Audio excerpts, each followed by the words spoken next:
Bonjour à tous et bienvenue dans l'édition du journal de ce 1er mai 2019. Il y a quelques mois, une nouvelle loi sur l'embauche a été votée et promulguée au Bénin. Une loi qui ne garantissait pas la sécurité de l'emploi. En ce jour de la fête du travail, quelques travailleurs se prononcent sur le contenu de cette disposition légale. Les salariés passent en moyenne 8 à 10 heures par jour au service pour un meilleur rendement de l'employé. Il est donc préférable de rendre cet environnement de travail convivial. Certains métaux dits toxiques se retrouvent dans l'alimentation des consommateurs. Leur présence dans l'organisme peut avoir de nombreuses conséquences sur la santé.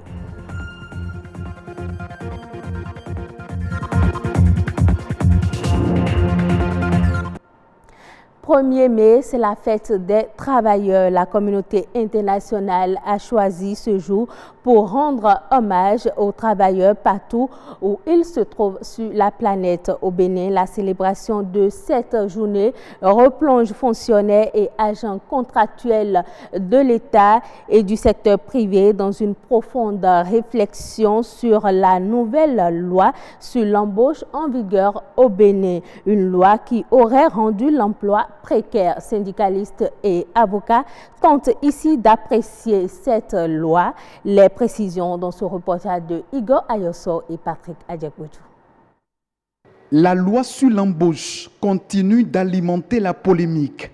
Votée par la 7e législature le 21 mars 2017 et promulguée le 29 août de la même année, cette disposition légale ne fait plus obligation à tout employeur d'offrir un emploi permanent à l'employé. Le code du travail qui est déjà là, en vigueur, ce code du travail est trop rigide. Il faut faciliter les possibilités, n'est-ce pas, d'investissement dans notre pays au nom de cela. On a pris cette loi et on a rendu vraiment, on a précarisé le travail parce que là, on peut faire des contrats à durée déterminée ad vitam aeternam. On peut à tout moment mettre un terme au contrat entre l'employeur et l'employé s'il le veut. Et les procédures sont, n'est-ce pas, facilitées. Ça se fait rapidement et puis on ne peut que payer entre 3 mois et 9 mois de salaire.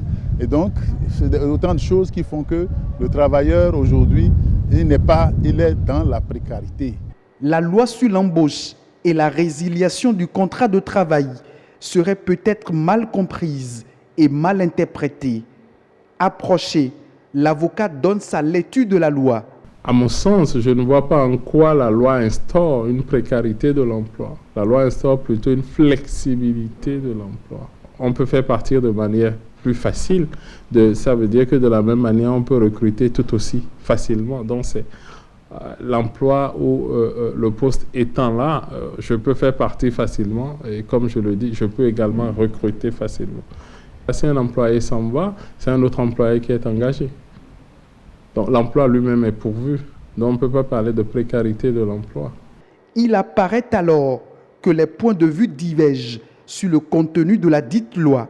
Désormais, on peut, n'est-ce pas, licencier tous les agents de l'État, même si c'est abusif. Et ça, on a écrit ça noir sur blanc. S'il portait plainte, s'il advenait qu'il remporte le procès, on peut tout au plus lui payer 3 à 9 mois. Sécuriser l'emploi à tout salarié n'est plus un devoir pour tout employeur. Ce dernier peut en effet renouveler autant de fois qu'il le désire le contrat de travail qui le lie à l'employé. La loi n'a pas supprimé les CDI, les contrats à durée indéterminée. La loi ne l'a pas du tout supprimé. En son article 11, la loi a non seulement prévu le contrat à durée indéterminée, mais la loi l'a défini et a explicité les conditions de sa rupture. Sauf que la loi prévoit également que le contrat à durée déterminée peut être renouvelé indéfiniment. Le droit du travail béninois connaît certes une avancée, avec plus de flexibilité au profit de l'employeur dans la gestion de la main-d'œuvre.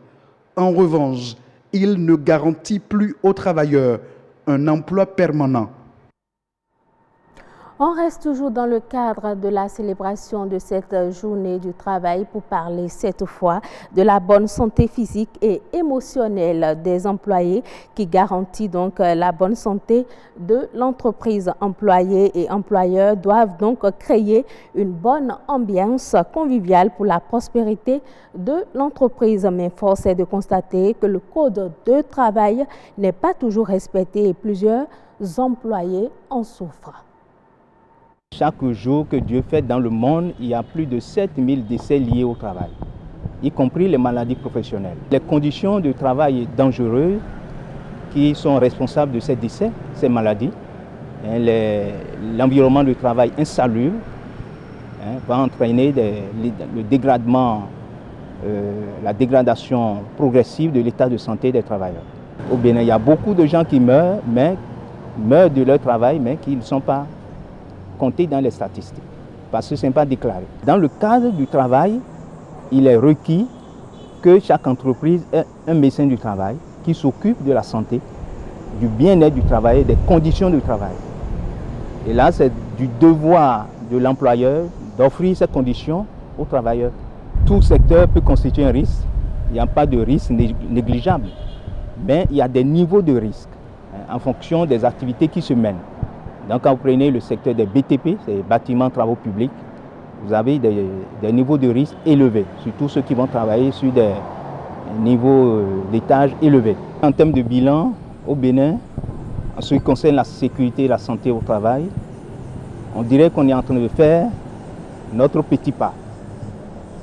Donc, on ne peut pas affirmer qu'on avance vraiment, parce que les statistiques même qu'on utilise ne sont pas très fiables. Pourquoi ces statistiques ne sont pas fiables? C'est qu'il y a beaucoup de secteurs d'activité qui sont laissés pour compte. C'était donc une interview réalisée par Gloria Oni et Edwige Agosso. Un produit de consommation sur 5 contient aujourd'hui des substances de synthèse ou de métaux toxiques. Ces éléments se retrouvent de plus en plus dans les denrées alimentaires et beaucoup ignorent leur dangerosité sur l'organisme humain. Quels sont les métaux les plus nocifs et leur effet sur la santé? C'est un reportage réalisé par Monique Toron et Amandine Anyambousou. Ils sont considérés comme des éléments naturels. Les métaux toxiques font partie des roches et des sols. Les métaux toxiques, c'est des éléments chimiques qui sont dangereux pour la santé humaine. Le mercure, le plomb, le cadmium et l'arsenic font partie des métaux très mauvais pour l'environnement. Ils peuvent s'avérer même très toxiques pour les humains. Et l'individu qui est atteint par ces éléments peut manifester des troubles neurologiques, par exemple. Il peut y avoir des problèmes de stérilité dus à une contamination, à une forte contamination de ces éléments. Il peut y avoir des problèmes digestifs. Il peut y avoir des problèmes de malformation, par exemple. Ces métaux peuvent se retrouver naturellement dans les aliments ou du fait d'activités humaines. Les gaz d'échappement, par exemple, les déchets, les odeurs que les usines dégagent dans l'environnement. Il y a aussi les déchets que les usines déversent dans l'eau, par exemple des huiles. Si vous voyez les huiles des vidanges, par exemple, c'est des huiles qui sont hautement contaminées par les métaux, tels que du plomb, du mercure. Mais on va verser ces eaux dans des caniveaux. Quand il y a l'eau de ruissellement, ces eaux vont drainer ces huiles dans les rivières, dans les lacs, dans la mer. Et dans ces eaux, il y a les poissons qui y vivent. Il y a les crabes et autres là. Et nous allons consommer ces aliments-là. Vous voyez. Il y a aussi la production que nous faisons. Par exemple, quand je veux faire du jus, par exemple, il y a des machines que j'utilise. Et ces machines sont faites à base de ferraille. Et donc, quand les produits vont passer, et ces éléments vont se dégrader dedans un peu. Et quand l'homme va consommer ces aliments-là, il peut être atteint par ces maladies-là. Compte tenu du large éventail d'effets sur la santé, il est essentiel de contrôler les niveaux dans les denrées alimentaires. L'analyse, c'est le but final. C'est l'analyse qui nous permet de dire « le produit n'est pas contaminé » ou « le produit est contaminé ». Mais on n'a pas l'habitude de contrôler nos produits parce que, comme on sait qu'on n'a pas ajouté des substances toxiques, on se dit que le produit n'est pas contaminé, mais c'est faux. La contamination, ce n'est pas visible. Ce n'est pas visible, c'est un phénomène naturel parfois, c'est un phénomène chimique qui se produit au moment de la production, au moment du stockage, au moment du transport, que nous ne maîtrisons pas. Pour développer un réseau de laboratoires de sécurité alimentaire et environnementale fiable, il est organisé à l'intention des représentants des pays membres de l'Agence internationale de l'énergie atomique un cours régional sur l'analyse des métaux toxiques dans les aliments. Hors du Bénin, le gouvernement japonais s'apprête à lancer l'assurance crédit qui couvre intégralement les exportations et les prêts liés aux infrastructures en Afrique. D'après cette annonce rapportée par un quotidien économique, le Japon veut tenter de rattraper son retard par rapport à la Chine sur le continent. En ce qui concerne les exportations japonaises des biens liés aux infrastructures vers l'Afrique, l'ANECI devrait couvrir 85% du financement, tandis que la Banque islamique de développement et l'Agence pour l'assurance du commerce en Afrique couvriront les autres produits d'exportation. Au Burkina Faso et précisément à Gorom, la population n'a pas accès à l'eau potable, une situation qui freine le développement des activités économiques dans la région. Reportage. L'eau, c'est la vie, dit-on. Mais à Gorom, l'eau est une denrée rare pour les populations. Chercher de l'eau à Gorom est devenu une activité à part entière. Depuis l'hivernage, on n'a plus d'eau. Ça vaut 6 mois de cela, on n'a pas d'eau. Ça vaut même 15 ans de cela même. On a dans le même problème chaque année. Le matin, on lève ici à 4 heures. Si ce n'est pas à 7 heures, tu vas gagner l'eau. On a dit que chaque jour, on va même tout de suite, on entend des bagarres. Chacun veut pour mettre. Au lycée provincial de Gorom, la situation n'est pas plus reluisante. Le seul robinet raccordé à l'Office national de l'eau et de l'assainissement ONEA ne présente aucune goutte d'eau depuis près de 3 mois. Notre robinet qui fonctionnait début d'année, et maintenant vraiment ça ne fonctionne plus. Et notre forage aussi, ça est en panne depuis en 2014. Donc ça fait que vraiment, nous avons vraiment des sérieux problèmes d'eau. Une situation qui met à mal l'activité économique de la ville. Ainsi, nombreux sont ceux qui se sont vus contraints d'abandonner leur projet, comme c'est le cas ici de Assoumi. Moi, j'avais l'ambition de faire vraiment l'embouche. J'avais commencé l'embouche pendant 2 ans. Ça marchait correctement, mais vraiment, ce manque d'eau là qui a freiné ça. Donc actuellement, la zone, aucun aliment là-dedans. Si ce n'est pas l'âne qui part puiser l'eau là, il n'y a pas dans la cour là. Manque d'eau à Gorom là, ça a trop freiné le développement. Chaque jour, c'est la même problème. Tu as te lever matin, tu es obligé de laisser ton travail, tu es allé sortir. Parce que les femmes ont couru assez. Ils ne peuvent plus avoir, donc c'est obligé.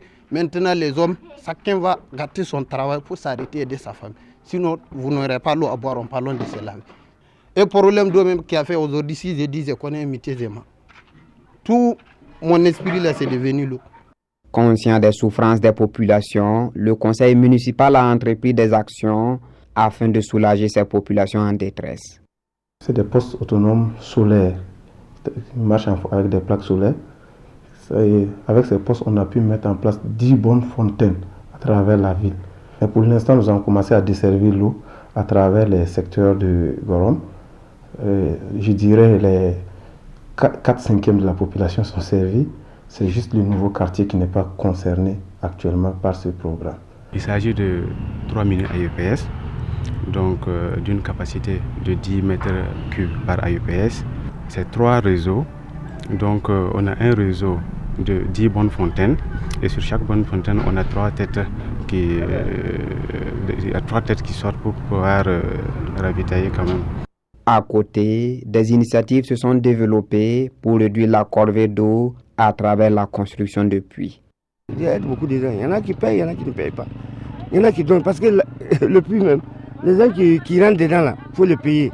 Ça, quand ils rentrent dedans là, il y a 5 000 francs qu'on les donne pour qu'ils rentrent, ils enlèvent l'affaire là, parce que ce n'est pas tout le monde qui a le courage de rentrer.